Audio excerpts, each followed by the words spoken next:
এবার লাইলাতুল কদরের আলামত আপনি কিভাবে বুঝবেন যে এই আজকের রাত্রিতে লাইলাতুল কদর হচ্ছে?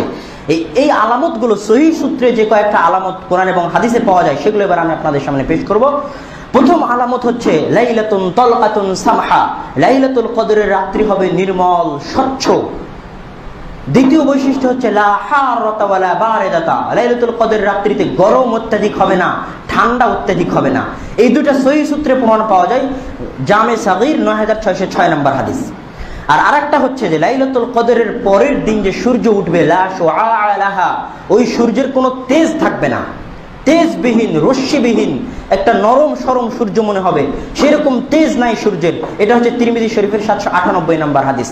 আর আরেকটা ইবনে হিব্বানের 3688, যে লাইলাতুল কদরের রাত্রিতে কাআন্নাল কমারা ইফযহু কাওয়াকিবাহা, ওই দিন চন্দ্র এত উজ্জ্বল হবে, চন্দ্র এত উজ্জ্বল হবে যে তারকাগুলো যেন চন্দ্রের কাছে হারিয়ে যাচ্ছে, তারকাগুলোকে স্পষ্টভাবে যেন বোঝা যাচ্ছে না, চন্দ্রের আলোক উজ্জ্বলতার কাছে তারকাগুলো যেন হারিয়ে যাচ্ছে। এই কয়েকটা আলামত। আর আরেকটা আলামত যেটা আমি 2018 নম্বর হাদিস বুখারী শরীফে বলেছিলাম, যে রাসূল সাল্লাল্লাহু আলাইহি ওয়াসাল্লাম ইয়াসজুদু ফি মাইন ওয়া তিনিন, পানির মধ্যে আর মাটির মধ্যে সিজদা করছেন। ওই দিন প্রচুর বৃষ্টি হয়েছিল, বৃষ্টিতে মসজিদের মেঝে ভিজে গেছিল, তাই কাদা মাটির মধ্যে রাসূল সিজদা করলেন। তো বোঝা যাচ্ছে যে লাইলাতুল কদরের রাত্রিতে বৃষ্টি হতে পারে।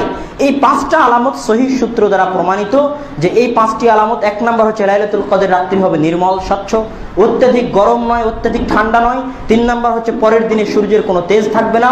আর 4 নম্বর হচ্ছে চন্দ্র হবে অত্যন্ত উজ্জ্বল। আর 5 নম্বর হচ্ছে বৃষ্টি হওয়ার সম্ভাবনা।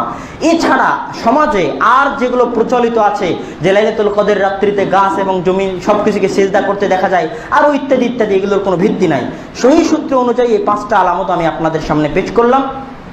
যারা লাইলাতুল কদর খুঁজবেন বা খুঁজে পেতে চান, তারা এই 5টা জিনিসের প্রতি নজর রাখতে পারেন।